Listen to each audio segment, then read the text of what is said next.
ఓం శ్రీ సాయిరామ్. సాయి గురుకులం కార్యక్రమానికి స్వాగతం. బాబా మార్గంలో మనము లోతుగా వెళ్తున్న కొద్దీ అనేక రకాలైనటువంటి సంశయాలు వస్తూ ఉంటాయి. ఆ సంశయాలు ఏ విధంగా ఉంటాయంటే, అసలు శ్రీ సాయి బాబాకు మనం కృతజ్ఞతతో ఉన్నామా, ఆయన మన పట్ల కృతజ్ఞతతో ఉన్నారా? ఈ యొక్క సంశయము ఎప్పుడూ కలుగుతూ ఉంటుంది. నిజంగా చెప్పాలంటే మనకు బాబా పట్ల ఎంత కృతజ్ఞత ఉందో మనకు తెలియదు, కానీ బాబా మన పట్ల ఎందుకో కృతజ్ఞతతో ఉంటారు. ఎందుకంటే మనం అడిగినటువంటి వాటిని అన్నింటినీ కూడా ఆయన అనుగ్రహిస్తారు కదా. ఊరికనే మనం ఎవ్వరికీ ఇవ్వం కదా. రుణపడి ఉంటేనో, కృతజ్ఞతగా కలిగి ఉంటేనో మనం ఎవరికైనా ఏదైనా సహాయం చేస్తాం, ఇంకోటి చేస్తాం. కానీ బాబాకు మనకున్నటువంటి ఆ రుణానుబంధం మనకు తెలియదు. బాబా మన పట్ల ఎందుకు అంత కృతజ్ఞతతో ఉన్నారు, అడిగిందల్లా ఎందుకు ఇస్తున్నారు, ఇదంతా కూడా ఒక సమాధానం దొరకనటువంటి అనేక సంశయాలు ఇవన్నీ కూడా. కానీ బాబాను అర్థం చేసుకుంటే, వారి జీవన ప్రస్థానాన్ని నిశితంగా పరిశీలిస్తే ఆయన ఎంత దయామయుడు, ఆయనకు మనం గోరంత చేస్తే కొండంత సహాయాన్ని ఆయన ఏ విధంగా చేస్తారు అనేటువంటి దాన్ని షిరిడీలో ఉన్నటువంటి గురుస్థాన్ను చూస్తే మనకు అర్థమవుతుంది. బాబా ఏ తల్లి గర్భాన జనించలేదు, తల్లిదండ్రులు ఎవరో తెలియదు, కానీ ఈ లోకాన్ని ఉద్ధరించడానికి వారు ఆ అవతారాన్ని తీసుకున్నారు. ఆ అవతార ప్రకటన వేప చెట్టు కింద, ఊరికి ఉత్తరాన ఉన్నటువంటి వేప చెట్టు కింద జరిగింది. ఆ వేప చెట్టుకు ఎంత ప్రాశస్త్యాన్ని బాబా ఇచ్చారు కదా. కేవలం తన అవతార ప్రస్థానం సందర్భంగా ఆ వేప చెట్టు తనకు నీడనిచ్చినందుకు దాన్ని తన గురుస్థానంగా ప్రకటించుకున్నారు. నిజానికి గురువు ఎవరు? వారే. వారి యొక్క అసలైనటువంటి స్థానమే వేప చెట్టు. ఆ వేప చెట్టు కింద వెలిసినటువంటి శ్రీ సాయిబాబా అనేటువంటి అవతారం ఈరోజు లోక కళ్యాణానికి ఏ విధంగా దోహదపడుతుందో మనందరం చూస్తున్నాం. అందుకనే తనకు నిలువ నీడనిచ్చినటువంటి తొలి షెల్టర్ ఆ నింబవృక్షమే కాబట్టి ఆ నింబవృక్షానికి ఎంత గొప్ప మహిమనిచ్చారో చూడండి. బాబా శరీరంతో ఉన్నప్పుడే ఒక మాట చెప్తారు, ఎవరైతే గురు శుక్రవారాల్లో గురుస్థాన్ను శుభ్రపరిచి అక్కడ దీపం వెలిగించి ధూపం వేస్తారో వారి కర్మలన్నీ తొలగించబడతాయి. ఎందుకంటే అది గురువు వెలిసినటువంటి స్థానం, గురుస్థానం. బాబా అనేక సందర్భాల్లో చమత్కారంగా మాట్లాడుతూ ఉంటారు. ఆ గురుస్థానాన్ని తవ్వినప్పుడు కూడా అంతే చమత్కారంగా చెప్పారు, ఇది నా గురుస్థానం, దీనిని అదే విధంగా మూసివేయండి అని చెప్పారు. నిజానికి అది వారి స్థానం. ఎందుకంటే భగవంతుడు వెలిచినటువంటి చోటే వారి అసలైనటువంటి స్థానం. అందుకనే ఈరోజు గురుస్థానానికి వారు అంత ప్రాముఖ్యతనిచ్చారు. తాము వెలిసినటువంటి కొద్ది రోజులకే దాని యొక్క పరమ పవిత్రతను అక్కడ ఖండోబా పూనకం వచ్చినటువంటి మనిషితోటి చెప్పి తవ్వించి అది పవిత్రమైనటువంటి స్థానం అని చెప్పి ప్రకటింపజేశారు. నెంబర్ 1. నెంబర్ 2, ఈ లోకానికి పరమేశ్వరుడు ఒక్కడే, ఇందులో దైత్వభావం లేదు.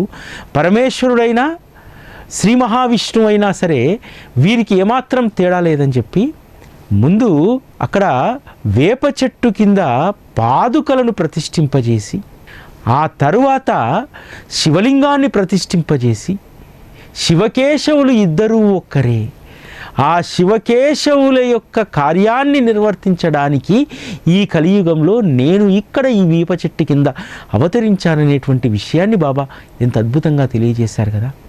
షిరిడీలో అనేక వృక్షాలు ఉన్నాయి, కానీ గురుస్థానం వేప చెట్టుకు ఒక ప్రత్యేకమైనటువంటి స్థానం ఉంది. ఆ స్థానం బాబా కల్పించినటువంటిది.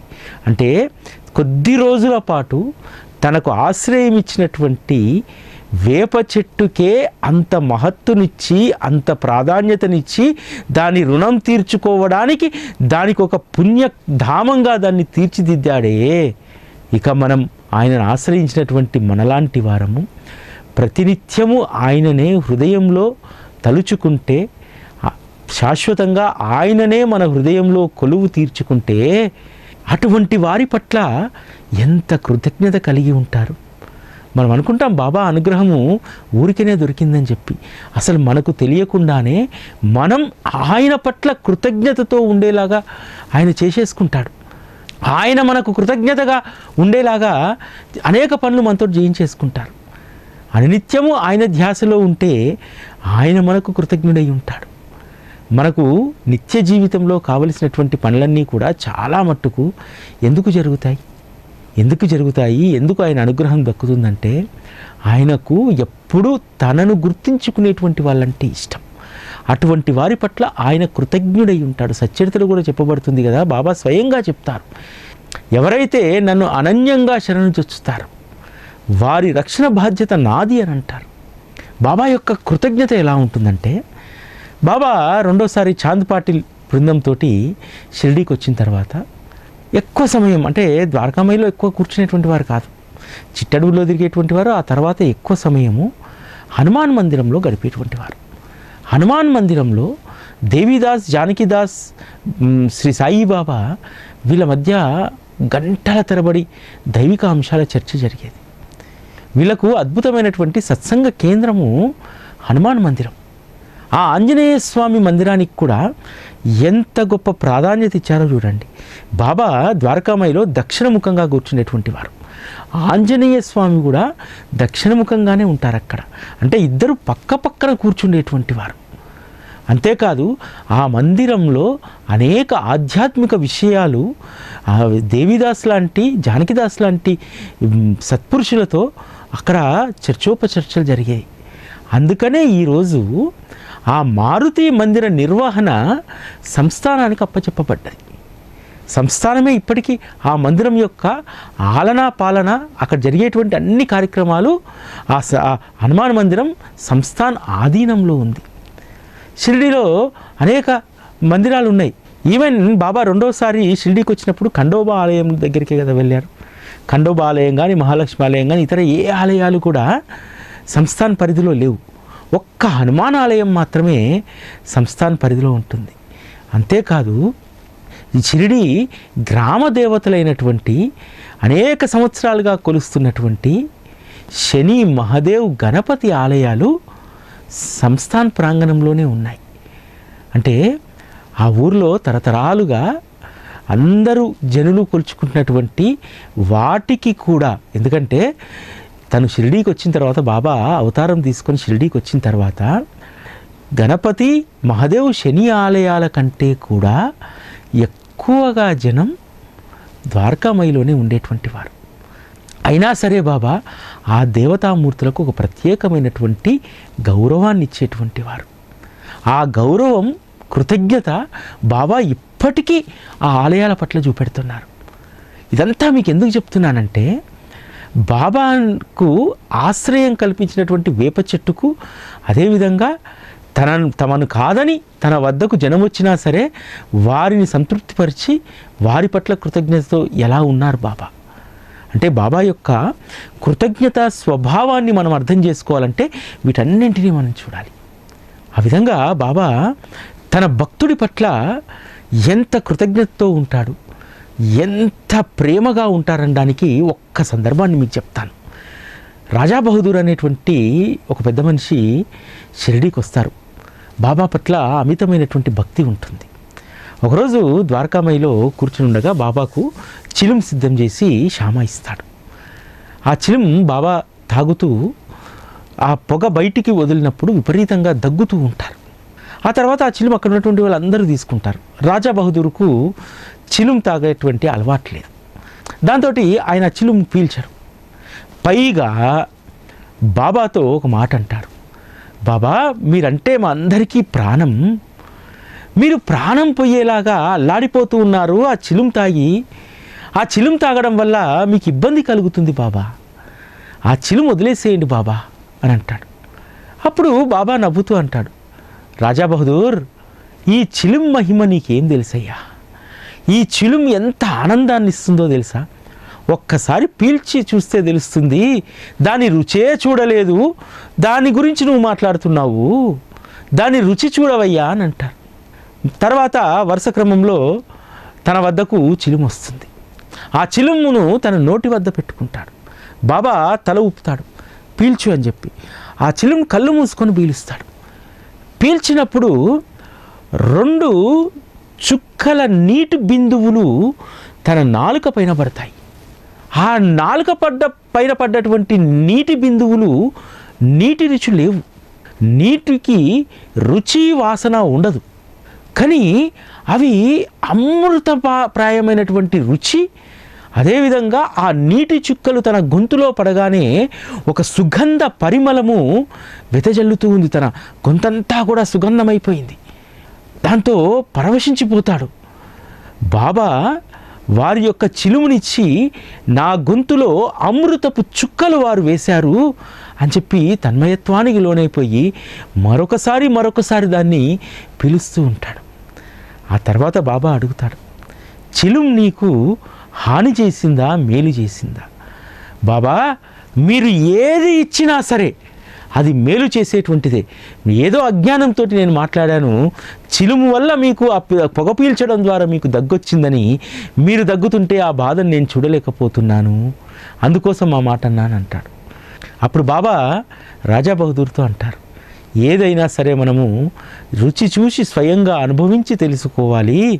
ఇప్పుడు నీకు అనుభవమైంది కదా ఈ చిలుం యొక్క గొప్పతనము, ఈ చిలుంలో ఉన్నటువంటి మాధుర్యం ఇప్పుడు నీకు తెలిసింది కదా అంటాడు. అంతకుముందు కొన్ని ఆరోగ్య సమస్యలు రాజా బహదూర్కు ఉండేవి. ఆ చిలుం పీల్చిన తర్వాత ఆ చిలుం నుంచి వచ్చినటువంటి ఆ బిందువులను ఏమిగా భావించాడు రాజా బహదూరు? అమృతపు బిందువులుగా భావించాడు. ఆ బిందువులు తన నోట్లో పడ్డ తర్వాత తన కడుపులో ఉన్నటువంటి అల్సర్ సమస్య పూర్తిగా నివారించబడ్డది. దీన్ని బట్టి మనం అర్థం చేసుకోవాల్సిందంటే ఏదో ఒక వంకతోటి బాబా మనలో ఉన్నటువంటి రోగపీడలను పోగొడతాడు, మనకున్నటువంటి ఆకాంక్షలను నెరవేరుస్తాడు. బాబా అందరి పట్ల కూడా దయ కలిగి ఉంటాడు. నిజంగా ఎందుకు బాబా మనకు సహాయం చేయాలి? ఏమి ఆయనకు మనం రుణపడి ఉన్నాం? ఏమైనా మన ఆస్తులు అమ్మి పెట్టామా? మన ఆస్తుని దారాదత్తం చేశామా? ఆస్తులు పక్కన పెట్టండి, మన శరీరాన్ని, మనస్సును, ఆలోచనలను సర్వస్వ శరణాగతి చేయలేకపోతున్నాం. అయినా సరే బాబా ప్రేమలో మాత్రం ఎటువంటి తగ్గుదల లేదు. ఒకసారి ఒక పేద బ్రాహ్మణుడు వస్తాడు. వచ్చి బాబా పాదాల పైన పడి అడుగుతాడు, బాబా నాకు 4 కొడుకులు, వారిని పోషించలేకపోతున్నాను, నా సంసారం ఎట్లా కడతేరుతుందో నాకు అర్థం కావట్లేదు అని అంటే బాబా అతన్ని ఉత్తరీయం ముందుకు జాపమంటాడు. ఉత్తరీయంలో 4 మాంసపు ముద్దలేసి, ఇవి నువ్వు ఇంటికి వెళ్ళే వరకు విప్పకూడదు, ఇవి నీ 4 కొడుకులకు సరిపోతాయి అని అంటారు.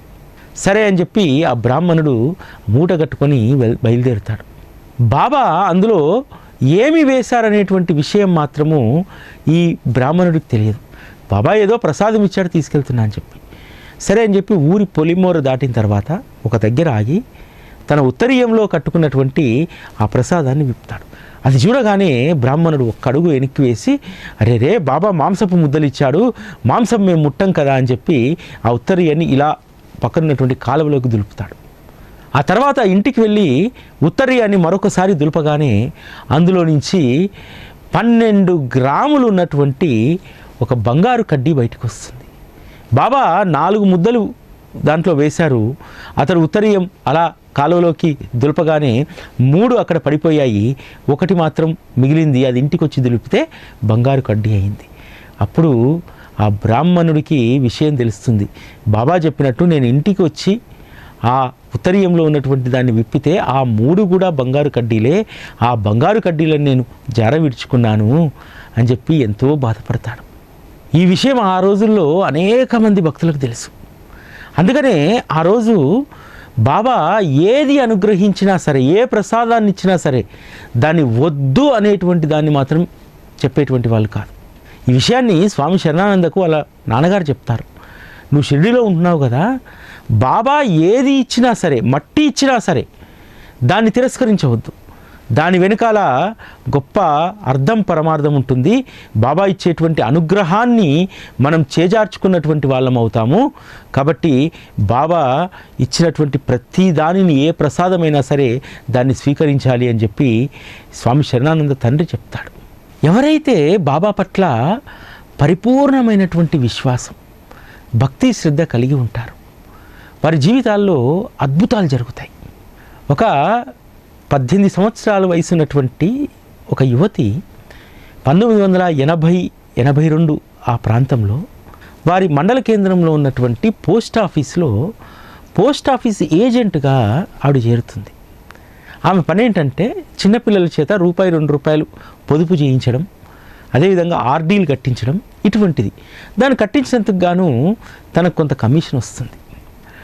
ఆ పోస్ట్ ఆఫీస్లోనే పోస్ట్ మాస్టర్తో పాటు ఇంకొక వ్యక్తి ఇద్దరు పనిచేస్తూ ఉంటారు. ఆవిడకు మనసులో ఆశ కలుగుతుంది. అరే నేను ఇది టెంపరరీ ఉద్యోగము, నేను ఎంత చేసినా కమిషనే వచ్చేది, వీరిలాగా నాకు కూడా బెంచ్కి ఇటువైపు కాకుండా అటువైపు కూర్చునేటువంటి అదృష్టం దక్కితే బాగుండు, భగవంతుడు నాకు ఎప్పుడు ఈ అనుగ్రహాన్ని ఇస్తారు అని చెప్పి ఎదురు చూస్తూ ఉండేది. కొద్ది నెలలు గడిచిన తర్వాత ఆ పోస్ట్ ఆఫీస్లో పనిచేసేటువంటి ఆ బ్రాంచ్ పోస్ట్ మాస్టర్కు అనారోగ్య సమస్య వస్తుంది.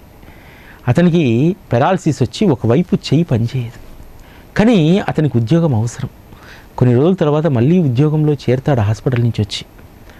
ఆ సమయంలో అక్కడ ఉన్నటువంటి ఆ పోస్టల్ ఏజెంట్ అమ్మాయి ఆయనకు కావలసినటువంటి పనులన్నీ కూడా, ఆయన చేయాల్సినటువంటి పనులన్నీ కూడా, రాయాల్సినటువంటి రిజిస్టర్స్ అన్నీ కూడా ఆవిడే చేసి పెడుతున్నటువంటి సందర్భంలో ఆయన ప్రతి నెల కూడా ఒక ₹500 ఆఫర్ చేస్తాడు అమ్మాయికి. వద్దు సార్, ఈ స్థితిలో నా తండ్రి ఉన్నా నేను చేసేటువంటి దాన్నే భగవంతుడు కరుణించాలే కానీ నాకు ఇటువంటి ఉద్యోగం ఇప్పివ్వడా అని అంటుంది. ఈ పోస్ట్ మాస్టరు బాబా పట్ల అచంచలమైనటువంటి విశ్వాసం కలిగినటువంటి వారు. ఈ అమ్మాయిని ప్రతి గురువారం కూడా బాబా మందిరానికి మధ్యాహ్నం సమయంలో తీసుకెళ్ళేటువంటి వారు. తీసుకెళ్ళి ఒకసారి చెప్తారు, అమ్మా నీలో మంచి సేవా గుణం ఉంది, మానవతా గుణం ఉంది. అక్కడ కూర్చున్నాడు చూసావా శ్రీ సాయిబాబా విగ్రహ రూపంలో, ఆయనకు నీలాంటి వారంటే చాలా ఇష్టమమ్మా. నీకు నాకు ఏం రుణానుబంధం ఉందని చెప్పి నాకు నువ్వు ప్రతిరోజు నా పనులు చేసి పెడుతున్నావు. నువ్వు ఆయనను నమ్ము. నీ ఆకాంక్ష ఉందే, ఉద్యోగం కావాలనేటువంటి ఆకాంక్ష, ఆయన తప్పకుండా తీరుస్తాడు, ఆయన అడగమ్మా అని చెప్పి అంటాడు. ఆ యువతి బాబాను పరిపూర్ణంగా విశ్వసించి, బాబా ఈ పెద్ద ఆయన చెప్పినటువంటి నిజమే అయితే నాకు మంచి ఉద్యోగాన్ని అనుగ్రహించు అని అంటారు. ఆ తర్వాత 3 నెలలకు పోస్టల్ విభాగంలో క్లరికల్ పోస్టుల కోసము ప్రకటన వస్తుంది. ఈ అమ్మాయి చేత పోస్ట్ మాస్టర్ అప్లై చేయించి అమ్మాయి పరీక్ష ఎలా రాయాలి, ఎలా ప్రిపేర్ కావాలనేటువంటిది కూడా మొత్తం ఆయనే గైడ్ చేస్తారు. విచిత్రం ఏమిటంటే మొదటి అటెంప్ట్లోనే అమ్మాయికి ఉద్యోగం వస్తుంది. అమ్మాయికి ఉన్నటువంటి ఆకాంక్ష, తన లక్ష్యం నెరవేరుతుంది. అప్పుడు ఆ పోస్ట్ మాస్టర్ పిలిచి చెప్తాడు, చూసావా అమ్మా ఆయన ఎంత దయామయుడో, నేను ఆయనను 25 సంవత్సరాలుగా నేను పూజిస్తున్నాను. నాకు ఈ పక్షవాతం వచ్చినా సరే ఆయన నిందించలేదు. మొదట నేను కొంచెం కృంగిపోయాను, ఎలా బాబా నేను ఎలా ఉద్యోగం చేసేదని చెప్పి. నీలాంటి మంచి అమ్మాయిని నాకు తోడుగా ఇచ్చాడు. నేను ఇంకొక 3 నెలల్లో రిటైర్ అయిపోతాను. ఆలోపు నీకు ఏదో ఒక దారిని చూపెట్టమని చెప్పి నేను ప్రతిరోజు ఆయన అడుగుతున్నానమ్మా. నేను అడగడం కంటే కూడా ఇతరులకు సహాయం చేయాలనేటువంటి నీ దయాగుణం ఉంది చూడమ్మా, దానికి మెచ్చాడు. తన భక్తుడైనటువంటి నాకు సేవ చేసినందుకు నీకు మంచి భవిష్యత్తునిచ్చాడు అని చెప్పి పోస్ట్ మాస్టర్ అమ్మాయిని దీవించి ఉద్యోగంలో చక్కగా ఏ విధంగా నేర్పరితనంతో పనిచేయాలనేటువంటి విషయాలని చెప్పి పంపిస్తాడు.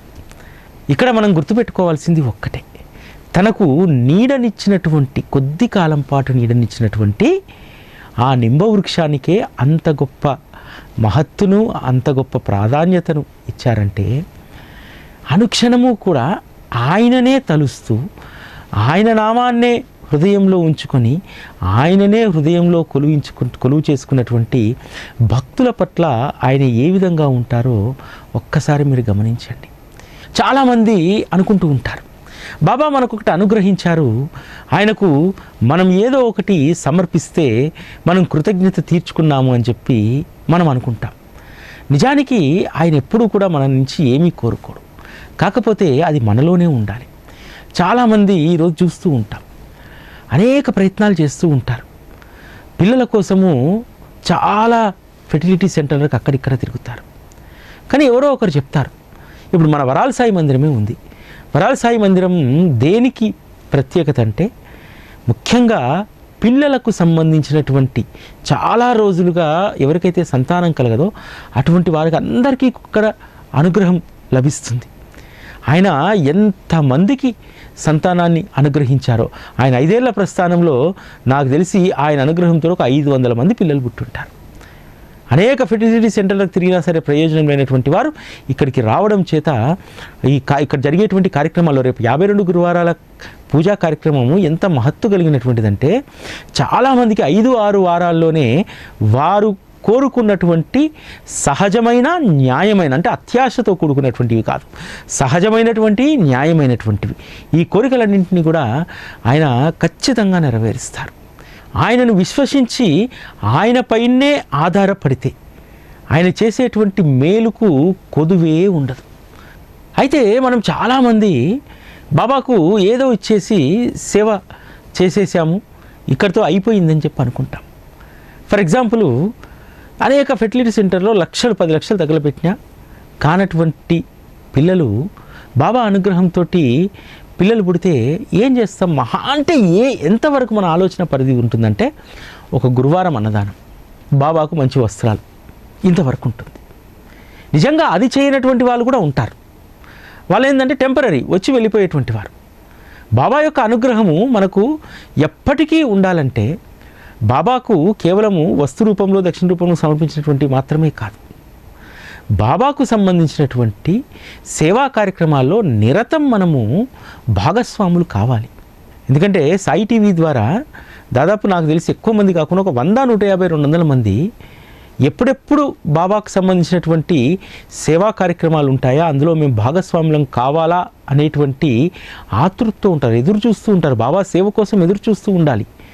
ఎందుకంటే బాబాకు మనం ఎంత కృతజ్ఞతగా ఎన్ని సమర్పించినా సరిపోవు. ఎందుకంటే ఆయననే మన పట్ల కృతజ్ఞతతో ఉన్నారు. మనము ఒక్కసారి శరణు వేడితే, ఒక్కసారి వారి ముందు చేతులు చేసి అడిగితే ఆయన ఏదో మనకు రుణం ఉన్నట్టు అన్నీ ఇచ్చేస్తూ ఉంటారు.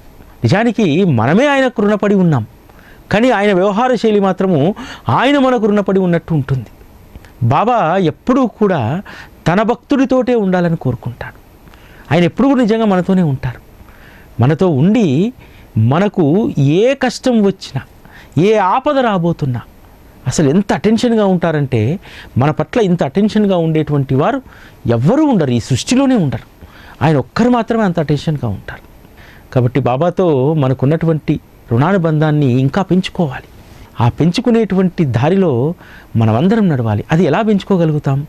కేవలం బాబాకు సంబంధించినటువంటి సత్సంగాలను వినడం ద్వారా, సత్సంగతులు తెలుసుకోవడం ద్వారా రోజు మనకు ఖచ్చితంగా ఏదో ఒక భావన వస్తూనే ఉండాలి. బాబాకు సంబంధించినటువంటి ప్రస్థానానికి సంబంధించినటువంటి విషయాల పట్ల సంశయాలు కలుగుతూ ఉండాలి. ఎందుకు బాబా ఇలా చేశారు? దీని వెనకాల ఉన్నటువంటి అంతరార్థం ఏమిటి? ఈ సంశయాలు, ఎందుకంటే గురువు దగ్గర సహజమైనటువంటి మనం నేర్చుకోవడానికి కావలసినటువంటి సంశయాలు వస్తే మనం ఉన్నతికి వెళ్తాం. కాబట్టి అటువంటి అనేక సంశయాలను ఆయన్నే మనకు కలిగించాలి, ఆయన్నే మరలా నివృత్తి చేయాలి. ఇది ఈరోజు సాయి గురుకులం. మళ్ళీ రేపటి కార్యక్రమంలో కలుసుకుందాం. అప్పటి వరకు సెలవు. నమస్కారం.